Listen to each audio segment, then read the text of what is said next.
ሰላም ዛሬ እስቲ በትንሹ ቢሆን የሌስ አሰራር ሂደት ላሳያችሁ ጋይስ። ላይክማን እየሰራ አታስቸግረን ለምትሉ ሰዎች መፍትሄ ሌስ ከመስራታችሁ በፊት ማድረግ ያለባችሁ ቅድመ ሁኔታ በመጀመሪያ ደረጃ ይሄን ኬፑን ካለበታችሁ በኋላ ግሉ በስትክክል ተቀባላችሁ። ግሉን ከቀባችሁ በኋላ በፎን በደንብ ማድረቃችሁን እንዳትረሱ።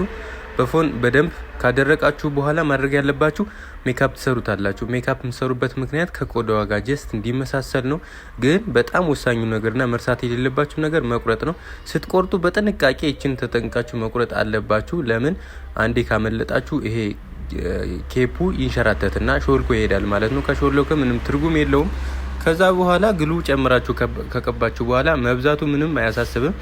ስትለጥፉ ላይክ እንደዚህ በጥንቃቄ ማለት ነው ከጫፍ ጀምራችሁ እየለጠፋችሁ ትመጣላችሁ። እሷን ከጎንና ከጎን በአንድ ጣጣ ታሲዟትና በደንብ አድርጋችሁ በጥንቃቄ ነው የምትለጥፉት ማለት ነው። የግሉ መብዛት ምንም እንትን የለውም፣ ምንም ችግር የለውም ማለት ነው።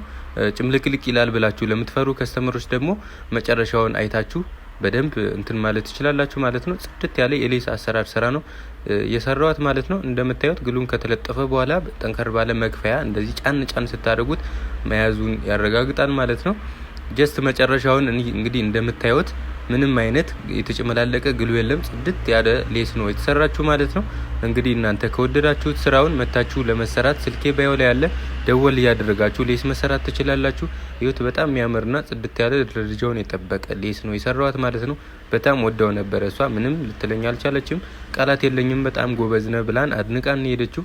እናንተም እንግዲህ ለመሰራት ስትፈልጉ ስልኬ ባዮ ላይ ያለ ደወል ያደረጋችሁ መምጣት ትችላላችሁ። ለዚህ ቻናል አዲስ የሆናችሁ ቤተሰቦች ፎሎ ያደረጋችሁ ፋሚሊ ሁኑ። አመሰግናለሁ። ወዳችሁና ፈቅዳችሁ ቤቴ ድረስ መጣችሁ ስለምትሰሩ እጅግ በጣም ቴንኪው። ባይ ባይ።